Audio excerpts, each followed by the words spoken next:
Sr. Silva, gostava de saber o seu nome completo e ano de nascimento. José Joaquim de Silvanjos, 24 de 6 de 1943.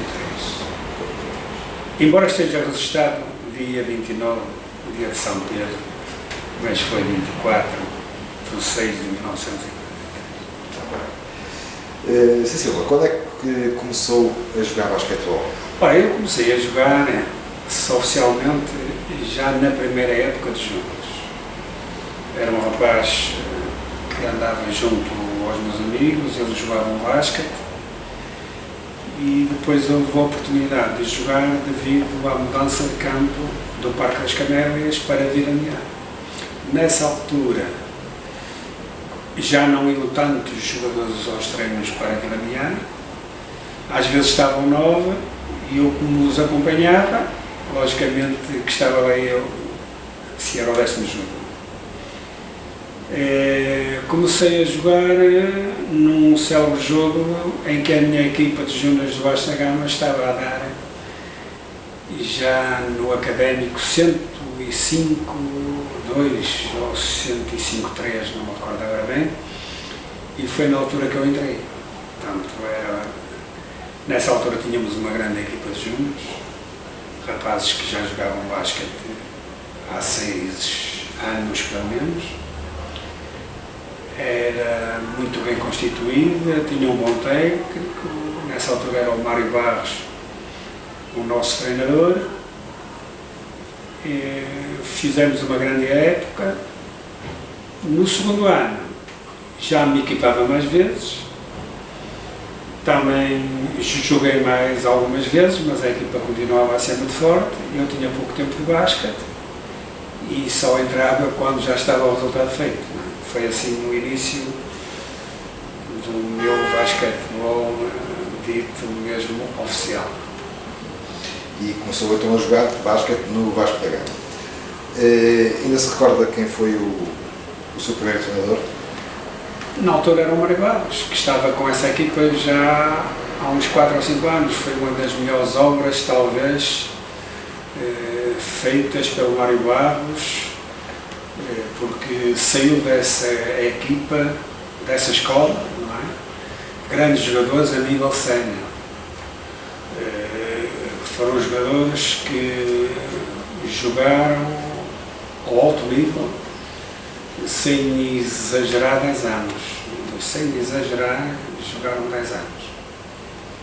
Portanto, foi uma época muito boa e na altura o Mário Barros era considerado um dos melhores técnicos a nível nacional de jovens, júniores, juvenis. Escolas de formação, não é? Escolas de formação. Escolas de formação será mais bem dito. E, para além do Mário Barros, teve outros treinadores Depois passei para os séniores. Na altura que passei para os séniores, ainda não tinha muitos jogos feitos e fui para jogar nas terceiras categorias do Vasta Gama, porque nessa altura jogava-se às 9, 10 e 11, era segundas, terceiras e só às 11 e tal é que jogava os séniores. Passei logo para as terceiras e recordo-me que no primeiro jogo marquei logo 18 pontos. Portanto, fiz uma boa época, ainda joguei nas segundas categorias. No ano seguinte já joguei nas segundas e joguei nas primeiras, que nessa altura quem estava técnico nas primeiras categorias do Vasco era o Adelino Esteves, que estava nas primeiras categorias. Fomos à final da Taça de Portugal, um célebre tarde em Santarém. Estávamos a ganhar ao Benfica 15-0, mas passado pouco tempo estava muito calor, a equipa do Benfica era a equipa campeã nacional, tinha vários internacionais e passado pouco tempo já estava 23-23. Mas nós tínhamos feito um jogo no sábado, nas meias finais, em Santarém, e fomos à final, nessa altura, contra a equipa do Benfica. Esse resultado O resultado acabou por ganhar o Benfica por 16 pontos, mas a equipa do Benfica nessa altura era mesmo muito forte e nós não estávamos à altura de jogar sábado e no domingo. 2 jogos seguidos. 2 jogos seguidos era muito. A nossa equipa, mesmo assim, nós não tínhamos a equipa ao nível da equipa do Benfica. Teve também o patrocínio de Adelino Esteves, que, como treinador, Adelino Esteves, que foi também nosso atleta, Sim. treinador e penso também dirigente Diretor. E diretor, e pai do Tó Ferreira e do Rui Ferreira. E do Rui Ferreira, que também foram nossos atletas. Nossos atletas na formação, depois saíram. Silva, porquê é que foi que escolheu o Vasco da Gama para jogar? Ora, eu escolhi o Vasco da Gama porque eu tinha um ofício que me ocupava muitas horas e saía muito tarde.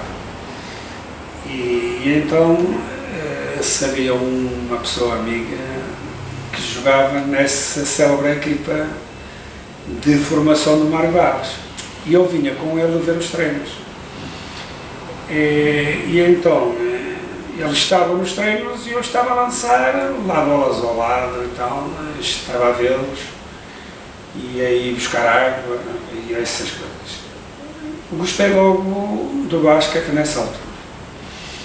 Quando estava mais ligado a eles, então já tinha mais amizades. Essa formação era extraordinária. Posso dar alguns nomes: o Mário Silva, José Cardoso, o Alfredo Leite, Abílio, tinha o Esteves, o José Esteves, tínhamos mais, tínhamos o Matos e tal, tínhamos muitos jogadores, o Lúcio, eram rapazes todos do nosso meio, mas uns tínhamos todos, já estudavam, alguns, outros não, outros tinham os seus ofícios que levavam até às 7 e 8 horas da noite. E, portanto, ouvir já para mais perto deles, ganhei mais conhecimento da vida, posso dizer, da vida com essa gente. E o Sr. Nunes, o Sr. Manuel Nunes e o Mário Barros eram uns condutores de homens extraordinários.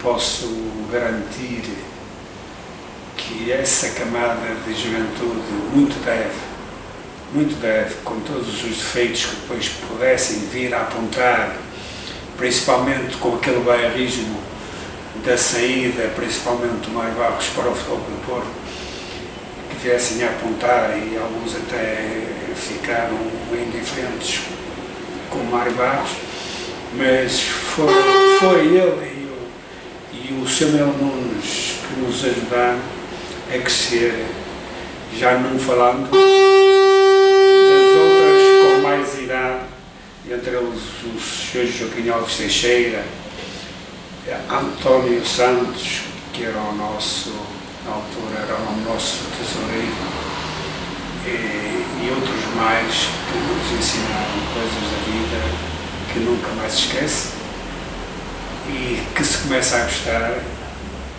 daquele meio onde estamos inseridos, que era extraordinário. Então, Pedro, que das pessoas que mais influenciaram na formação do Sr. Silva foi, como referiu,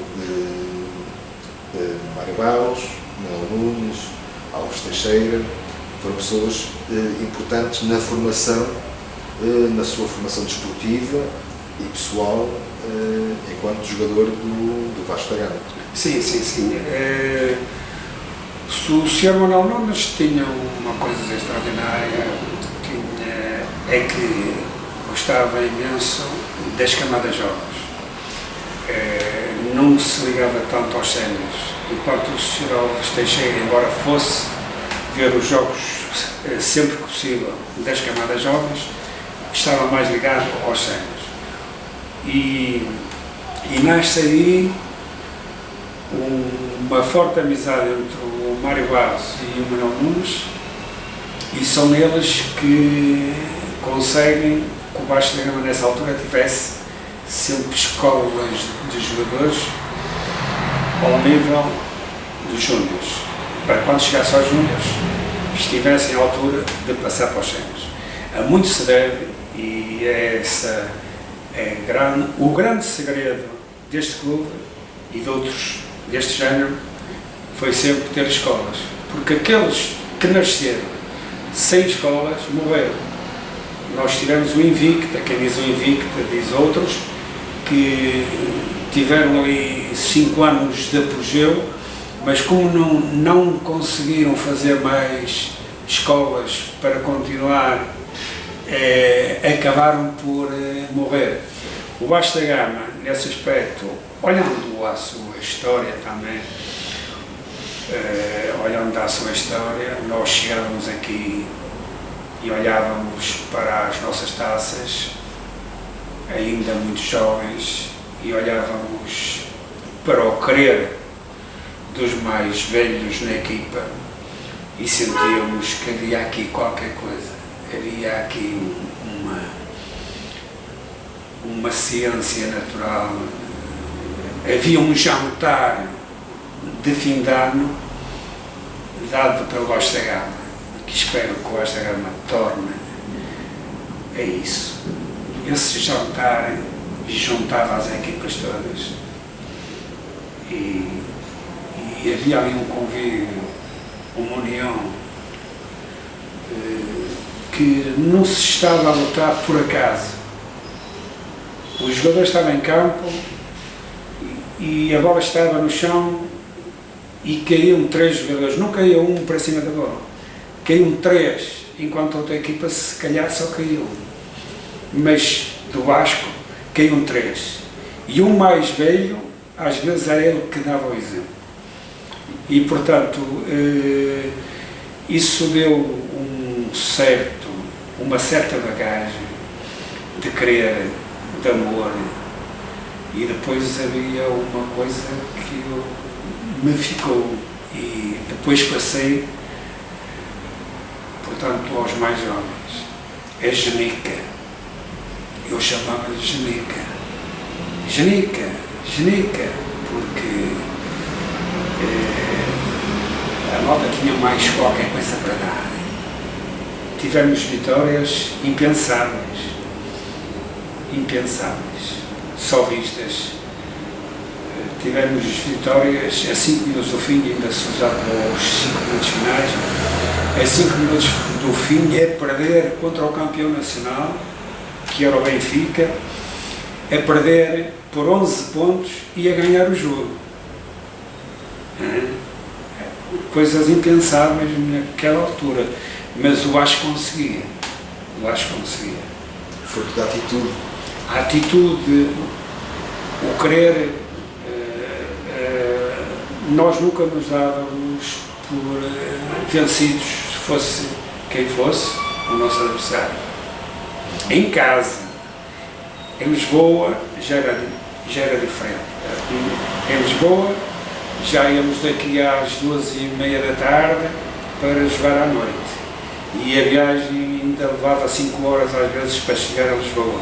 Chegávamos lá em baixo, às vezes à hora de jogo. Era Sim. Só equipar e entrar em campo. Não é? Portanto, era diferente. Não? Mas em casa, cá em cima, as coisas eram diferentes. Como jogador, qual considera, falando das suas experiências que mais o marcaram como jogador? O Sr. Silva também foi treinador do Vasco da Gama, mas vamos agora à parte do jogador. Como jogador, qual foi ou quais foram as experiências mais marcantes que teve no Vasco da Gama? As experiências mais marcantes como jogador, tive um jogador que me deu o exemplo maior deste clube. O Arlindo Cruz, mais de uma vez, vinha de Lisboa num caminhão de gás cível, ele era condutor de gás cível. Deixava o caminhão em Orosa, nós estávamos a ir para Lisboa, e ele deixava o caminhão em Orosa e metia-se na nossa caminhoneta e ia connosco. Era o nosso católico. Ele deu-me exemplos extraordinários como jogador, fantásticos. Tanto cá como em Espanha, sempre muito reto, muito sério. E então nós mais jovens seguíamos o Arlindo para onde ele fosse. O Arlindo foi, para mim, foi o maior exemplo que eu tive como atleta neste clube. Houve extraordinários jogadores, eu posso citar a nível júnior, na altura que eu era júnior, tivemos o Mário Silva, o Marcelo, Leite, Cardoso, a nível júnior.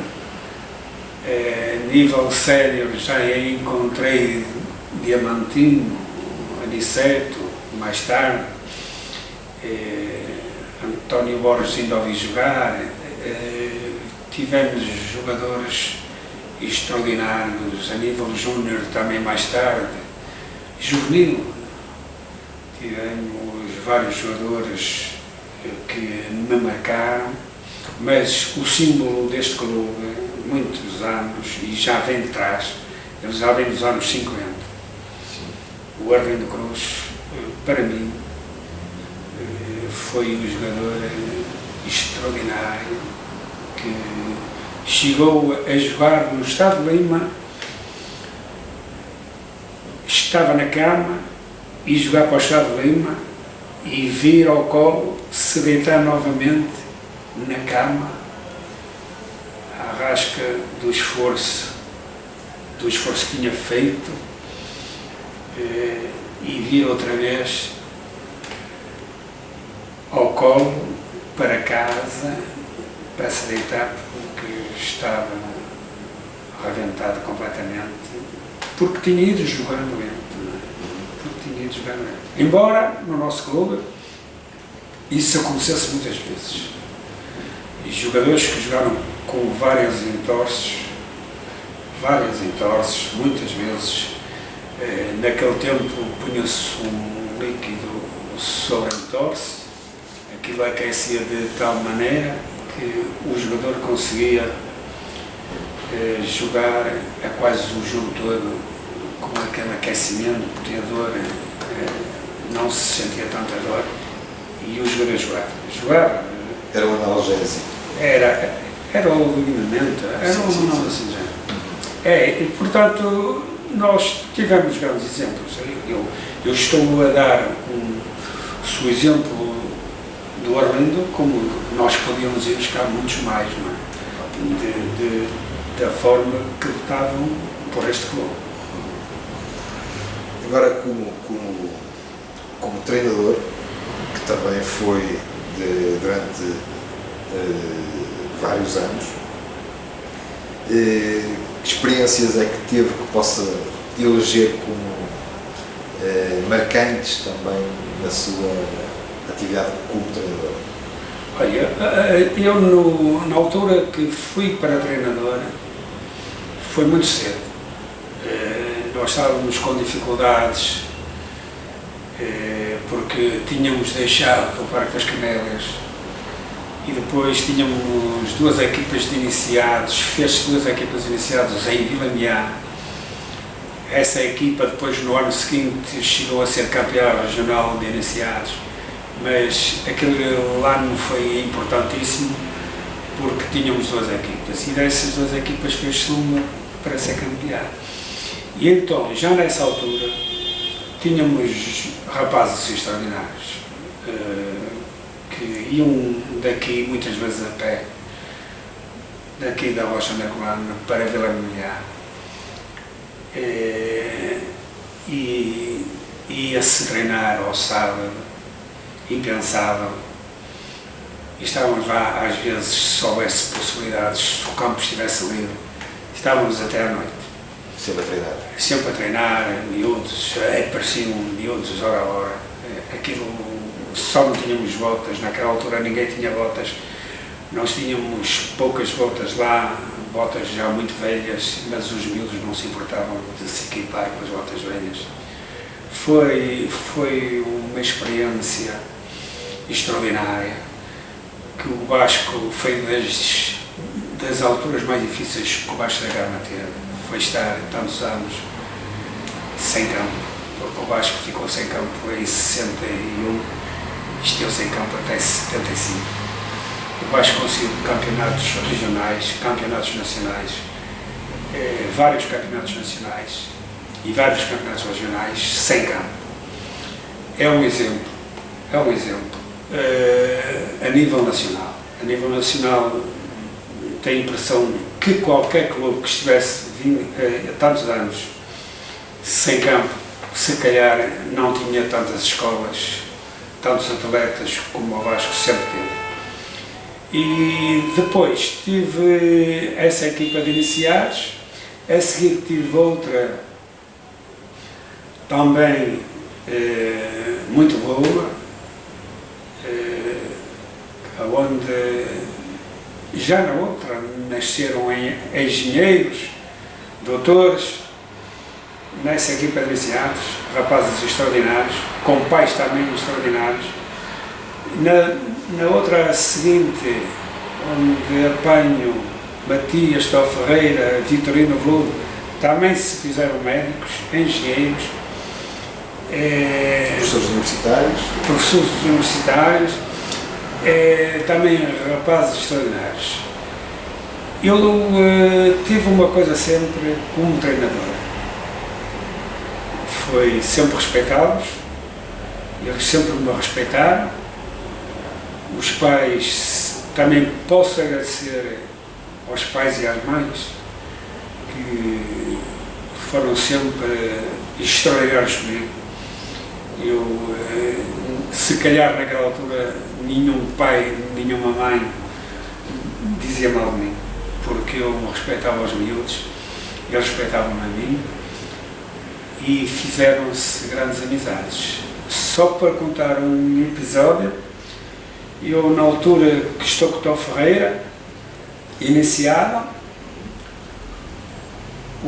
estou no banco, eu necessitava de estudos para subir no banco e um dos meus professores na altura para me ajudar foi o Tó Ferreira. Já está a ver? Ao que isto chega, hein? O Tó Ferreira, antes dos treinos, eu reunia-me com ele e estudávamos os dois. E às vezes depois do treino, embora ele depois do treino não tivesse tantas hipóteses, porque o pai era muito severo. Rigoroso neste caso, rigorosíssimo. Para se deitar à hora sempre certa, para ir para a escola no ano seguinte, no dia seguinte. Mas nessa altura tive, se me disseres que se eu tive algum problema com alguma juventude desse tempo, há sempre 2 ou 3 que nós chamamos a atenção e dizemos: olha que assim não vais a lado nenhum, assim não vais ser ninguém, vê se toma juízo. Mas havia sempre 1 ou 2 que aos 15 anos já não jogavam basquete e andavam noutros caminhos, mas aqueles que continuaram até séniores saíram grandes homens. É só pena, só tenho pena, não é? Que muitos deles não continuassem neste clube, andassem tão poucos anos cá, porque tínhamos aí dessas camadas, tínhamos rapazes extraordinários. E eu lembro-me, eu estou a falar, a altura do Tó Ferreira já em 73. Em 73 iniciados. Os outros anteriores ainda mais jovens. Depois passei esta fase dos iniciados e fui para os júniores. Nunca, não me recordo de ter passado pelos juvenis. Se passei, já não me recordo. Se passei foi pouco tempo. Depois nos júniores também tive boas equipas de júniores, boas equipas e rapazes também com muita linha, sempre atentos a tudo o que se passava no clube, a sofrerem às vezes porque não tinham aquelas condições que deviam de ter, devido à falta de meios que o Vasco da Gama tinha para tantas equipas. Neste caso, como treinador, as surpresas, as alegrias, as tristezas, o saldo que faz, o balanço, qual é? Como treinador? Como treinador tive grandes alegrias. Nós às vezes não ganhávamos, mas eu não me chateava nada.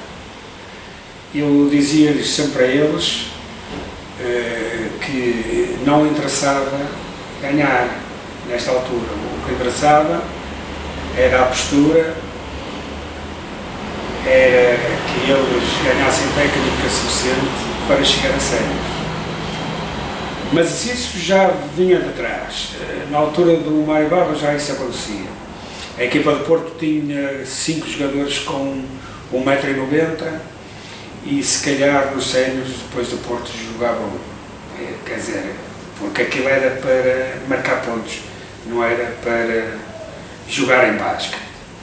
Aqui neste clube conseguimos grandes jogadores a nível júnior e sénior, conseguimos títulos, porque a ideia foi sempre formar e ganhar sempre, não é? Malta lutava para ganhar, mas quando não se ganhava, mas chegava-se à altura do fim do jogo e reparávamos que a nossa equipa que tinha cumprido, só não ganhámos porque a outra equipa, o adversário era superior ou então tinha jogadores muito mais corpulentos do que nós, e como aquilo era disputado nos ressaltos, nas tabelas, mas nós ficávamos com a consciência que a nossa missão estava cumprida.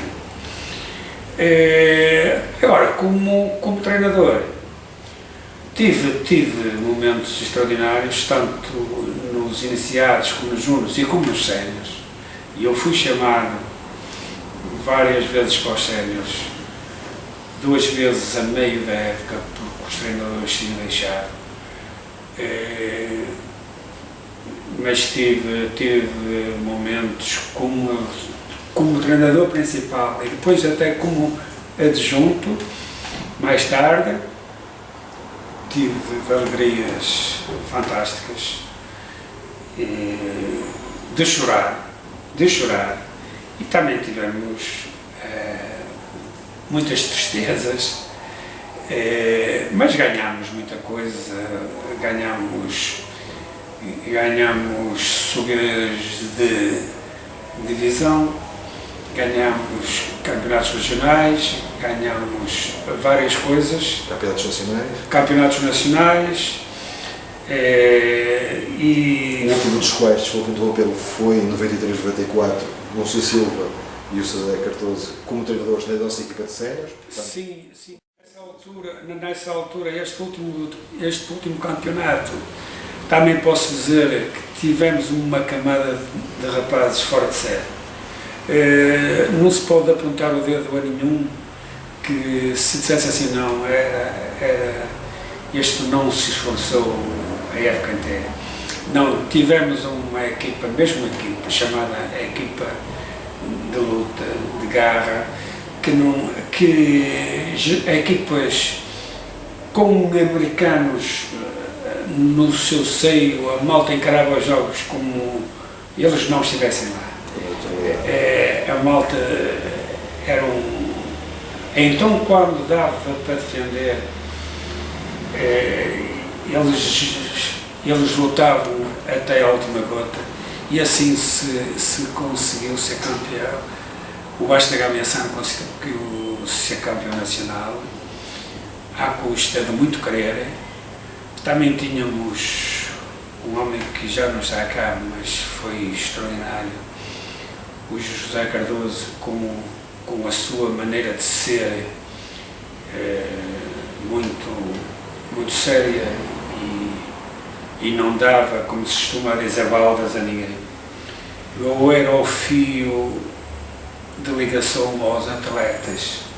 Eu tentava que não houvesse choques entre ali os atletas, porque eu via o que estava a passar nessa época e tentava remediar sempre a coisa, chamá-los a atenção a sós. Havia um ou outro mais rebelde e eu tentava dizer que ele estava aos Antônio, porque ele era mesmo assim, ele não dava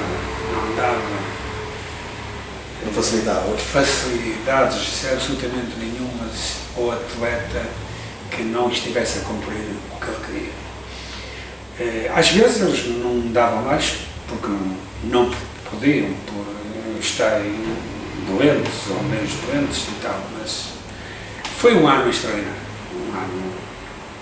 um ano que nós podemos dizer que ficou marcado e ficará marcado para sempre na história do Vasco. Sem dúvida. Porque as outras equipas eram muito fortes. Sim. As outras equipas estavam muito fortes e Quase teve todas que se lutar muito para se ganhar. Os jogos que se ganharam foi preciso ter muita força de vontade. Muito querer. Muita atitude. Muito. Já vinham dos júniores. Estes jogadores, muitos deles tinham jogado todos juntos. E ao jogarem todos juntos, nos séniores encontraram-se novamente e tudo fizeram para que isso acontecesse. Mas isto é uma equipa, não é? Tivemos jogadores que passaram na altura do meu comando extraordinários, entre as 1 e 7. O Diamantino também foi meu atleta, mas pouco tempo. O Diamantino também era um fora de série. Também podemos considerar jogadores fora de série, Aniceto e Diamantino, e já não falando noutros tempos o Arlindo, e pronto, outros tiveram que sair, como o Alfredo Leite e tal, mas tiveram também momentos extraordinários. Eu recordo-me um jogo entre o Vasco da Gama e o Futebol Porto, já com o Dover, o Porto. Na altura o Vasco dava 20 pontos ao Porto, e vem o Dover e joga eles e o Banco Pinto Magalhães, e o Porto ganha por 25 pontos. E na altura quem ganhava por 25 pontos era o Banco ao Porto. Sim. O Vasco na semana seguinte vai jogar contra o Porto. O Lima completamente cheio e os sócios do Porto à espera de que o Vasco levasse outra vez 25, como tinha levado o Banco. Não foi assim. O Porto ganha por 68-64, com 2 cestos do Dover de fora do garrafão, coisa que ele raramente fazia. Raramente fazia o Dover, e ganha-nos o jogo, mesmo no fim do jogo. Por 4 pontos. Aquele jogo foi como se fosse uma vitória para nós, porque naquele ambiente, o Dover, que vinha do jogo anterior contra o Banco, os jogadores do Banco até se sentaram no chão como as palhaçadas do Dover. E vamos jogar contra eles na semana seguinte, e o Vasco faz um jogo extraordinário. O Aniceto e o Diamantino fazem um jogo extraordinário nesse dia, lá em cima no Estado Unido. E perdemos por esse jogo por 4 pontos. Perdemos por 4 pontos porque não estávamos à espera que o Dover marcasse ali. Porque o jogo do Dover não era esse. Não era um lançamento Era entrar, ou era arrancar com a bola do cesto dele até lá embaixo, ou então era debaixo do cesto. Debaixo do cesto ainda não havia tanto a falta do atacante. Sim. Nessa altura era sempre falta, é quase sempre para o defensor. E o Dover rompia muito, às vezes também chocava contra o defensor e tal, mas marcou 2 cestos do local que ele não era costume marcar. Foi também um jogo, e um jogo contra o Benfica. Esse jogo contra o Benfica, também no Lima, que estávamos a perder a 5 minutos do fim por 11 pontos e vamos ganhar o jogo por 3. O Benfica, campeão nacional nessa altura, em título e o Vasco arrancou uma vitória que já não se estava à espera a 5 minutos do fim. Como também tivemos na segunda divisão, quando subimos de divisão em 75, o Vasco sobe de divisão este ano, na altura que eu estava a orientar os séniores, nessa altura estava a orientar os séniores e vamos jogar contra o Benfica para a Taça de Portugal. O Benfica era campeão nacional e perde em Gaia, no pavilhão de Gaia, contra o Benfica para a Taça de Portugal por 1 ponto. E nós na segunda divisão, por 1 ponto. E não jogou o Diamantino, que tinha ido para a Espanha esse fim de semana. Ganhámos por 1 ponto. Não, ganhou o Benfica. Ganhou o Benfica por 1 ponto. Sim. Nas meias finais da Taça de Portugal. E o Benfica, com uma excelente equipa. E nós da segunda divisão. Com o americano com 2 metros e pouco. E nós na segunda divisão, embora a subirmos de divisão já, e perdemos as meias finais, não fomos à final, em Gaia, por 1 ponto. E o Diamantino não jogou nesse jogo porque tinha ido para a Espanha. Foi um jogo extraordinário também do Aniceto e de todos. E de todos os Marcelo também jogava nessa altura, não? O Marcelo jogou.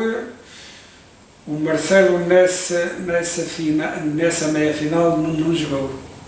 Não jogou, estava doente. Que também era um excelente jogador. Estava doente. O Marcelo estava doente e depois na final da segunda divisão, contra o Barreirense, que perdemos por 1 ponto, o Diamantino não foi e se o Marcelo saiu da cama para ir jogar esse jogo e perdemos contra o Barreirense em Leiria por 1 ponto. Mas também foi um grande jogo. A equipa de Barreirense tinha um campo em casa, treinava. Nós nessa altura não tínhamos facilidade de muitos treinos e principalmente no fim das épocas.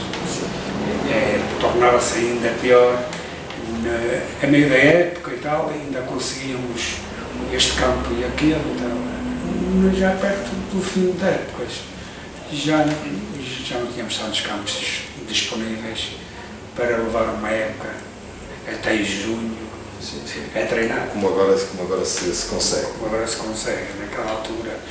Mas isto tem muito mérito. Esta maltinha tem toda muito mérito, porque os iniciados daquele tempo tinham 2 horas de treino.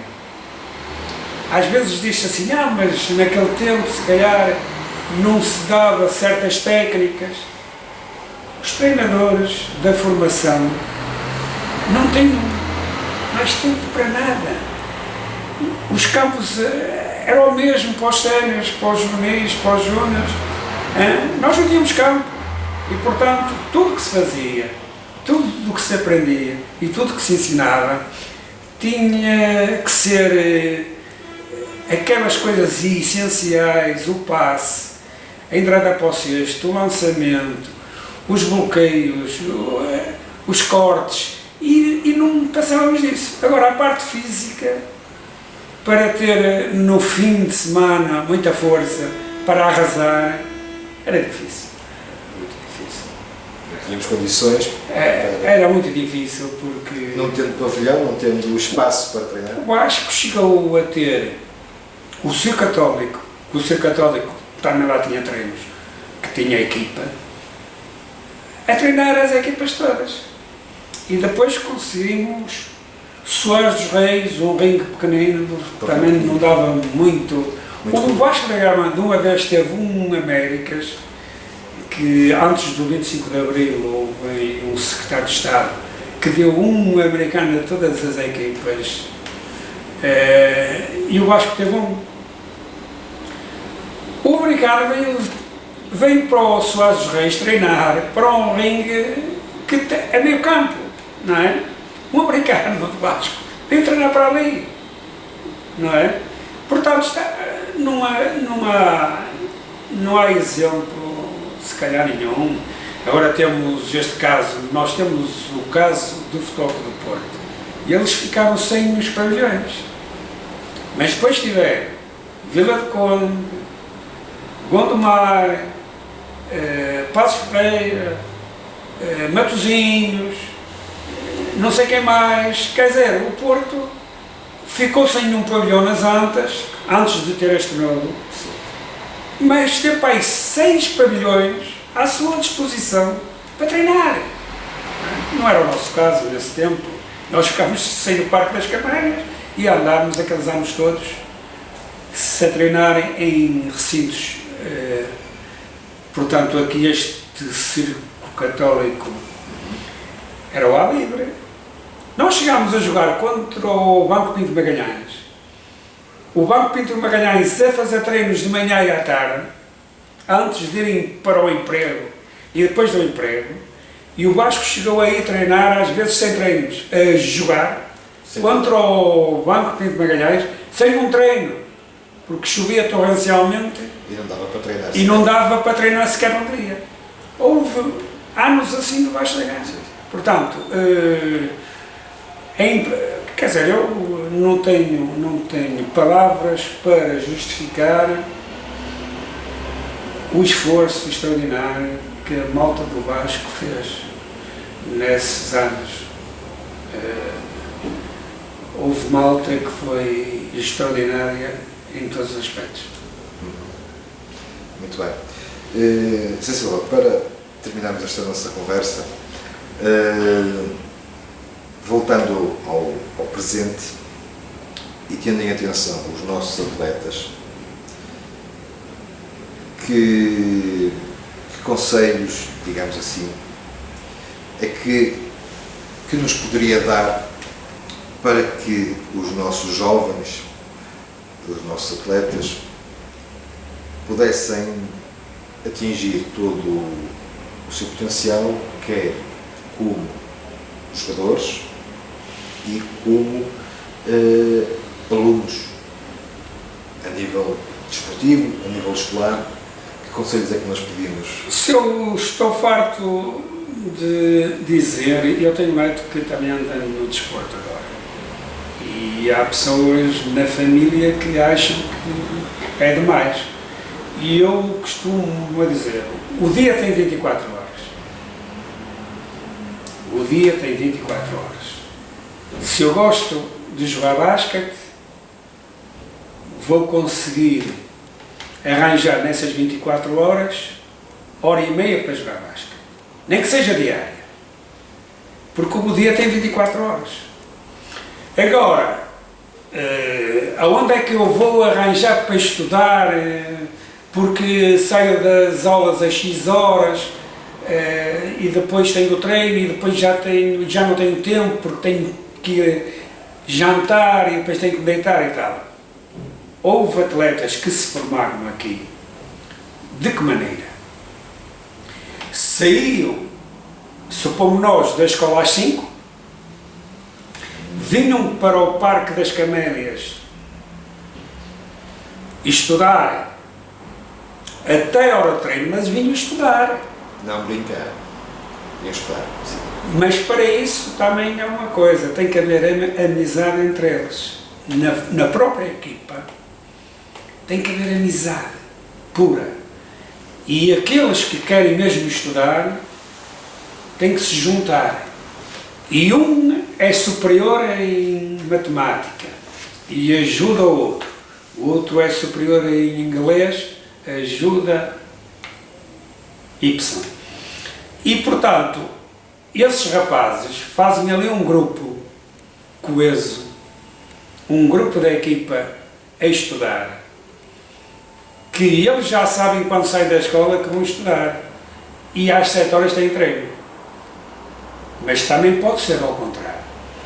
Estudar logo o treino a seguir à escola e depois arranjam hora e meia ou uma hora para debater aquilo que eles necessitam do estudo.